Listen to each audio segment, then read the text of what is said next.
Bienvenidos a otra emisión de Mecánica Tutorial Interactiva. En la materia de refrigeración y aire acondicionado automotriz, aprenderemos todo sobre el ciclo de Carnot.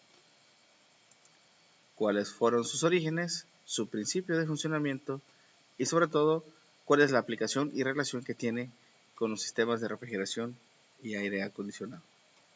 Sin más preámbulo, comenzamos.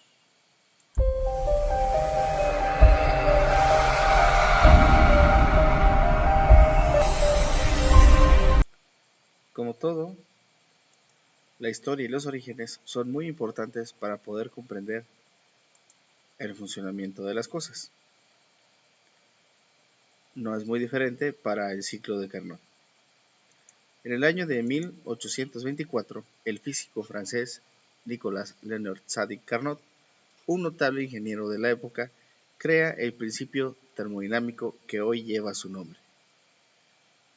Dicho proceso reversible consta de 4 etapas, las cuales explicaremos a continuación. Para comprender mejor la presente gráfica del ciclo de Carnot, nótese que el eje Y se encuentra representado por la presión. Por otra parte, el eje X tenemos el volumen, entendiendo que cualquier punto alejado del origen representa un aumento y viceversa. Las etapas en el ciclo de Carnot constan de 4 partes. 2 de estas etapas son procesos isotermos, es decir, a temperatura constante, y otros 2 son adiabáticos, o sea, aislados térmicamente. La primera de esa etapa inicia con un proceso llamado expansión isotérmica, el cual comprende del punto 1 al 2, como podemos ver en la ilustración.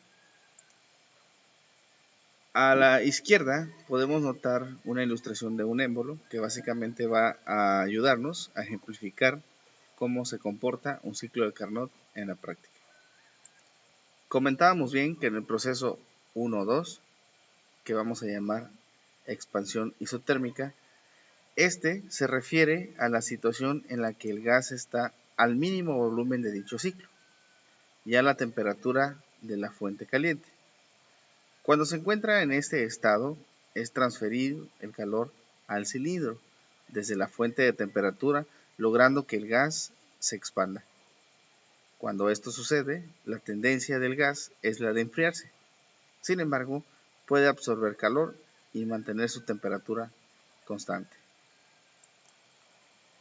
Por otro lado, la fase de expansión adiabática se logra al hacer que el gas se enfríe hasta que alcance la temperatura exacta, cuando ésta se ha alcanzado su máximo volumen. Cuando se enfría, se disminuye su energía interna. Y esa es una de las características de esta fase, permitiendo el proceso 3-4, que básicamente consiste en poner en contacto la fuente de calor y por tanto el gas comenzará a comprimirse. Sin embargo, no aumenta la temperatura porque este cede calor a la fuente fría. Como no cambia la temperatura de tampoco cambia la energía interna. Y finalmente, la fase de la compresión adiabática. En esta fase se aísla térmicamente el sistema, provocando una compresión. Con ello, se aumenta la temperatura hasta el estado en el que se encontraba inicialmente, logrando aumentar su energía interna sin presencia del calor. La relación de este ciclo de Carnot con el de enfriamiento está basada básicamente en los procesos termodinámicos del ciclo de Carnot. Sin embargo, es un procedimiento totalmente inverso. Y para ello, en la presentación que están viendo en pantalla, podemos encontrar esas similitudes del ciclo de Carnot con el ciclo de enfriamiento. Podemos demostrar entonces que el ciclo de Carnot, en contexto al ciclo de enfriamiento, básicamente es una inversa, en donde este ciclo de enfriamiento comienza con una compresión adiabática, como lo podemos notar del punto 1 al 2. Si lo podemos ver con la gráfica, ese punto se cumple con entre el 4 y el 1, que sería el último proceso del ciclo de Carnot. Así también podemos observar en dónde encontramos dicho punto. En el caso de este sistema, este pequeño diagrama de un refrigerador, podemos encontrar básicamente que el punto 1, que es una línea de baja presión, al punto 2, que es una línea de alta presión, y entre ellos se encuentra un elemento que se llama compresor. Este compresor realiza justamente esa función al comprimir ese gas refrigerante para aumentar su presión y temperatura. Y por ello hablamos de un proceso adiabático. Posteriormente, del punto 2 al punto 3, y a través de un elemento llamado condensador, ese gas a alta presión y temperatura va a tender a realizar una condensación al pasar por ese panel de enfriamiento. Al realizar un choque térmico con el aire ambiente, este comienza su cambio de estado. Y al realizar dicho cambio de estado, permite la liberación de energía en forma de calor. Luego de realizar un estrangulamiento isotelpático, que sería del punto 3 al 4, bueno, esto crea un ambiente totalmente distinto para el evaporador, que también de alguna manera ayuda a la captación de calor. Recordemos entonces que una máquina de aire acondicionado o de enfriamiento básicamente lo que hace o su función es la extracción del calor.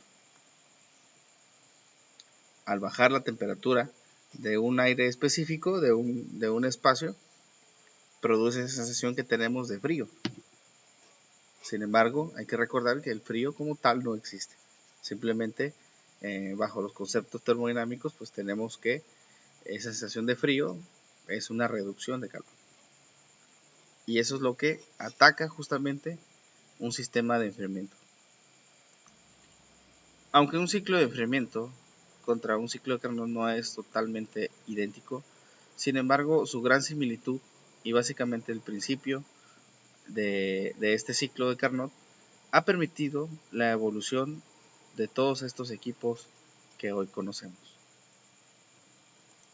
Sin embargo, no hay que olvidar de dónde obtenemos esa inspiración, y esto es básicamente de la naturaleza. Como ejemplo, podríamos entender la transpiración. ¿Qué es lo que pasa cuando nosotros nos ejercitamos o hacemos algún deporte o nos agitamos en alguna actividad específica? Cuando nosotros hacemos esa actividad, se produce una vasodilatación de los vasos sanguíneos, los cuales están en nuestra piel, eliminándose así el calor. Las glándulas sudoríparas se activan, aumentando la pérdida de calor por evaporación. Y de esta manera es que nuestro sistema de enfriamiento natural nos permite no elevar nuestra temperatura a riesgos críticos, ¿verdad? Si colocamos en contexto básicamente el funcionamiento o el principio de funcionamiento de un sistema de aire acondicionado, entendemos que está netamente enfocado en la reducción de calor de un espacio a través de cambio de fases. Un sistema de aire acondicionado logra este cambio de fases no solo por los equipos instalados en él y en la secuencia correcta, sino por un elemento muy especial que es básicamente el gas refrigerante. El gas refrigerante es un compuesto de tetrafluoretano que permite una rápida conversión de líquido a gas y de gas a líquido. Y sí, algo muy similar a lo que hace nuestro cuerpo, que básicamente por medio de glándulas sudoríparas pues, extrae el calor y por medio de la evaporación permite la liberación aún mayor del mismo. Entender cómo funcionan las cosas y sobre todo un sistema de refrigeración nos va a permitir deducir los principios que lo rigen para entender claramente cómo es que suceden las cosas. Por ello, a manera de tarea, realizarán la investigación de qué es básicamente un principio de refrigeración, un ciclo de refrigeración, y cómo es que los aparatos de aire acondicionado que hoy conocemos funcionan en torno a ello. Vamos a relacionar lo aprendido en esta clase y concluir en media cuartilla, dentro del mismo documento de tarea, sobre cuál es el impacto que tienen los principios termodinámicos en la fabricación de máquinas de enfriamiento. Esto ha sido todo por hoy. Los invito a suscribirse al canal, darle like a este video y activar la campanita de notificación para recibir actualizaciones de otros nuevos videos. Deseándoles excelente día, me despido de ustedes. Hasta la próxima.